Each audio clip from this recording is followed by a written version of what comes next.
What's going on, everybody? Josh Engleman here for Stokastic.com, back again with the NBA DFS contenders on DraftKings for Monday, February 6th. Now be sure to hit that like button, subscribe to the channel, and hit the notification bell so you know when everything goes live. You gotta follow me on Twitter, at Josh Engleman. 1, that's where you're gonna get the updates to my sim results. 2, that's where I want your questions. Find the thread with this video. Hit me up with what you like, what you dislike, any general questions you may have. That's where you wanna find me on Twitter, at Josh Engleman.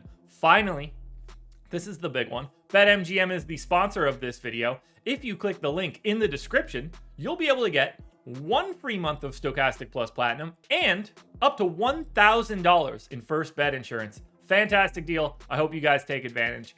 Now, we're going to round out the bottom of my top 10 with Jalen Green, Kelly Olynyk, Alec Burks, Klay Thompson, and Zach LaVine on the outside looking in. Who will be my favorites? My top 5 plays for today? It's time to find out. First up at number 5 is my boy, Anfernee Simons, point guard, shooting guard eligible, 6,800, projected for 35. The goal is 42. He's in the optimal lineup 18% of the time. He's just incredibly consistent. This is a guy that goes for like mid-30s every single night, and then every once in a while he just hangs a giant number, and that's really all you're looking for.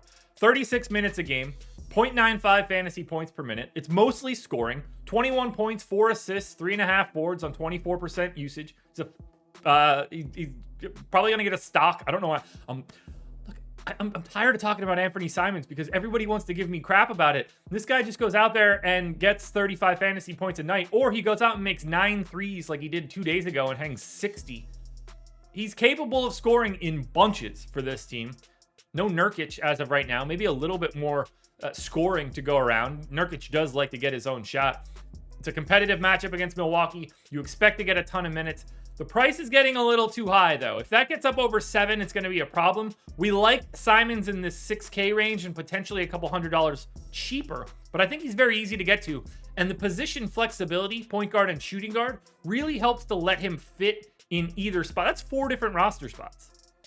Now we take a bit of a step up in tier to Edmond Sumner, point guard eligible, 4,500, projected for 29. The goal is 30.5. He's in the optimal lineup 23% of the time. Sumner probably going to be starting here with no Kyrie Irving, and obviously the other guys in the trade aren't going to be there. Plus, there's still no Kevin Durant, and we don't know the status of Ben Simmons. He's a 0.9 fantasy point per minute guy. He's no joke. 21% usage, 15 points, 3.5 boards, 3.5 assists, a stock and a half. It's a terrible matchup against the Clippers. They're 6.5 point dogs. But Edmond Sumner is not exactly priced like he's going to play 30-plus minutes as a starting point guard, and that's what I think we're getting today. Next up at number 3, I'm going Drew Eubanks. He is starting at center for the Portland Trail Blazers. I got him in for about 27 minutes. He's only 3,800, projected for 26. The goal is 27. Optimal lineup 24% of the time. I also think you could take shots at Trendon Watford, but we'll talk about him. Well, we won't talk about him later. We'll talk about him on the strategy show if you want to watch it, 10 a.m. Eastern time. 0.95 fantasy points per minute for Eubanks, 27 minutes. It's pretty underwhelming as a stat line. 8 points, 8 boards, 2 assists, 2 stocks. But it is a pace-up spot against Milwaukee, which I guess is helpful. And really, you're just getting a starting center at a sub-4K price tag who's a decent per-minute guy. That's going to be a good value no matter what kind of slate you're playing on. At number 2, I'm going to Andrew Wiggins. He's small forward, power forward eligible, just 5,800, projected for 36. The goal is 37. He's in the optimal lineup 24% of the time. We're going to be without Steph Curry for a while. It's kind of a bummer, but that kind of just makes everybody else look better for Golden State. 33 minutes for Wiggins, a 1.1 fantasy point per minute guy in this pace-up spot against OKC.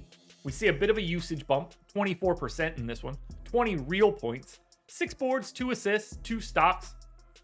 Fills out the stat sheet perfectly. You get the MPE of small forward, power forward, and you get just a better role with no Steph Curry around. And a really nice matchup against Oklahoma City. I love all the flexibility here for Wiggins. I think he just kind of fits in any lineup construction that you're trying to put together. Whether that's stars and scrubs or a balanced build, Wiggins just works. Now, before we get to that number 1 contender, one last reminder to hit the like button, subscribe to the channel, and hit the notification bell so you know when everything goes live. Follow me on Twitter, at Josh Engleman, so that you can hit me up with any questions, and so that you can get the updates to my sims as we get closer to lock. And finally, BetMGM, sponsor. A free month of Stokastic Plus Platinum, and up to $1,000 in first bet insurance. Take advantage of that offer, folks. You basically get a free shot at up to $1,000. Why wouldn't you want to do that? Your number one contender for today is not very close. It is Jordan Poole. He's point guard, shooting guard eligible, 6,200. I got him projected for 45.5. The goal is just 39. He's in the optimal lineup 45% of the time.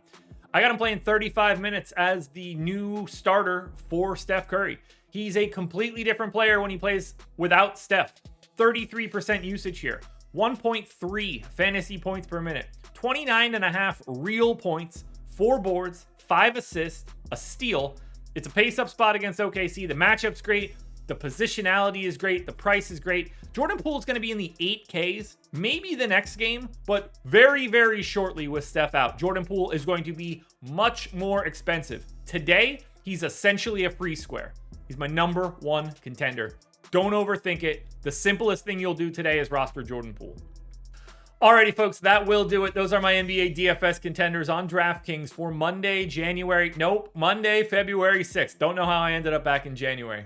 There's a FanDuel version around here somewhere, so check it out. Good luck tonight, everybody. Win some money. We're back again tomorrow morning for another edition of the Contenders.